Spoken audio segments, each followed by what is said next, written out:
قبلہ شاہ صاحب بیٹھے ہیں، علامہ توقیر الحسن باجوہ صاحب بیٹھے ہیں. یہ فقہ کی کتابوں میں لکھا ہے کہ جب مسجد کی صفائی کی جائے نا تو جو مسجد کا کوڑا ہے نا، ظاہر ہے نکلے گا نا کوڑا کا، ریت ہوگی، مٹی ہوگی، کچھ اور بھی معاملات ہو سکتے ہیں. تو فقہ کی کتابوں میں لکھا ہے کہ جو مسجد سے نکلنے والا کوڑا ہے اس کوڑے کو اس جگہ نہ پھینکا جائے جہاں عام گھروں کا کوڑا آتا ہے، کہ مسجد کے کوڑے کا بھی ادب کرنا ہے کہ یہ اللہ کے گھر کا کوڑا ہے. اس لیے حضرت ادب کیا کرو، ادب کیا کرو، ادب کیا کرو. ادب پہلا کرینہ ہے محبت کے کرینوں میں. اس لیے جب کبھی اللہ جل شانہ کے گھر میں آنے کی توفیق ہو جائے نا تو اپنی آوازیں پست رکھا کرو، یہاں آواز بلند نہیں کرنی ہے. یہ بہت بڑے بادشاہ کا دربار ہے، تو وہ کیونکہ ملک ندیم تھا، یہ اللہ کا دربار ہے، اس نے تو یہاں ہی کہہ دینا تھا نا جو کہہ دینا تھا. کہا یہاں بھی جائے گا لیکن آپ کو خبر نہیں ہوگی آپ کو کس انداز میں کہہ دیا جائے گا. کیونکہ بزرگوں سے ہم نے سنا ہے کہ وہ کسی کو لاٹھی لے کر مارنے نہیں آتا، لیکن کیا کرتا ہے بندے کو مت پٹھی ڈال دیتا ہے پھر. اس لیے ہمیشہ حضرت اس کا ادب کرنا ہے، اس کا احترام کرنا ہے. میں نے جب پڑھا نا کہ حضرت سیدنا عمر بن خطاب امیر المومنین رضی اللہ تعالیٰ عنہ آپ مسجد کی صفائی خود کیا کرتے تھے، آپ مسجد کی صفائی خود کیا کرتے تھے. اس لیے حضرت اس گھر سے پیار کرو، اس گھر کی خدمت کرو، اس گھر کو سجاؤ، اس گھر کو سنوارو. جس کسی نے بھی اس گھر کی خدمت کی نا تو حضرت پھر وہ خالی نہیں رہا کبھی بھی. یہاں حضرت دنیا کے 2 ٹگے کے جو چودھری ہیں ان کی کرو تو کچھ نہ کچھ مل ہی جاتا ہے حضرت. وہ یہ تو حضرت بادشاہوں کے بادشاہ کا گھر ہے حضرت، تو اس کی کرے گا تو اسے نہیں ملے گا حضرت، اسے اتنا ملے گا کہ نسلوں سے بھی ختم نہیں ہوگا. لیکن دکھ کی بات یہ ہے کہ حضرت آج چودھریوں کے درباروں کا بھی تقدس قائم ہے، آج چودھریوں کی مجلسوں کی بھی رونقیں قائم ہیں. لیکن دکھ کی بات حضرت ہم نے پتہ نہیں اس گھر کو کیا سمجھ لیا. نہیں حضرت وَأَنَّ الْمَسَاجِدَ لِلَّهِ، یہ اللہ کا گھر، یہ ایسا گھر ہے حضرت اگر آپ آ کر خالی بیٹھ ہی جائیں نا، کچھ بھی نہ کریں، صرف آ کر آپ بیٹھ بھی جائیں گے تو جتنی دیر بیٹھے رہیں گے آپ کے نامہ اعمال میں نیکیاں لکھی جائیں گی. یہ ایسا سونا گھر ہے. اور حکیم صاحب رحمۃ اللہ تعالیٰ نے تو اکثر فرمایا کرتے تھے کہ بھائی سانو تے جو ملے ایتھوں ہی ملے ہے، سانو تے جو ملے ایتھوں ملے ہے.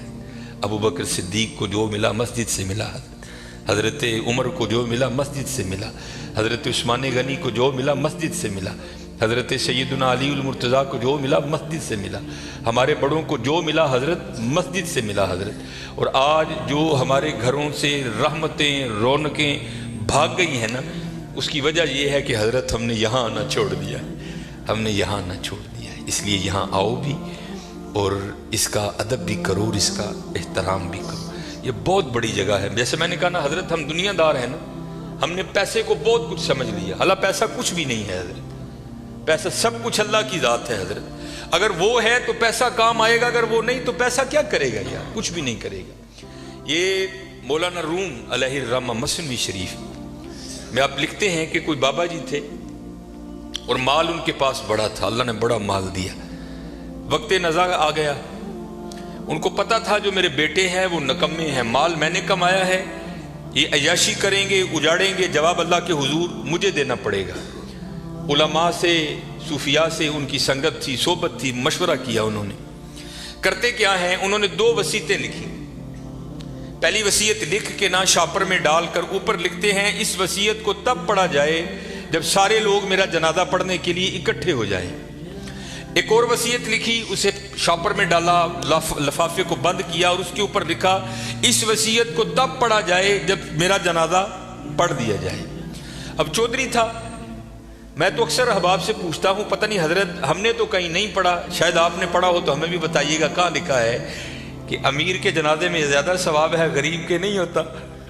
غریب کے جنازے میں آتا ہی کوئی نہیں حضرت. پاس سے بھی گزرے گا اپنی دکان پر بیٹھے رہیں گے، غریب کے جنازے پہ کوئی بھی نہیں جائے گا حضرت. اور اگر جنازہ ہو کسی امیر آدمی کا، ہمیں اطلاع کسی بھی راہ صلاح سے مل جائے ہم ضرور پہنچیں گے حضرت. اور یہ میں نے اب دیکھا ہے حضرت، پہلے جنازے پہ کون ملا کرتا تھا کسی سے، اب جناب جنازے پہ بھی لوگ ایسے ملتے ہیں جیسے شادیوں پر ملا جاتا تھا. اور اس کا مقصد کیا ہوتا ہے؟ پاجی دھیان رکھیو، میں بھی آیا جی تے جے کل کو میرا مر گیا تو تسی بھی آنا جی. عجیب رنگ لگ گیا یار.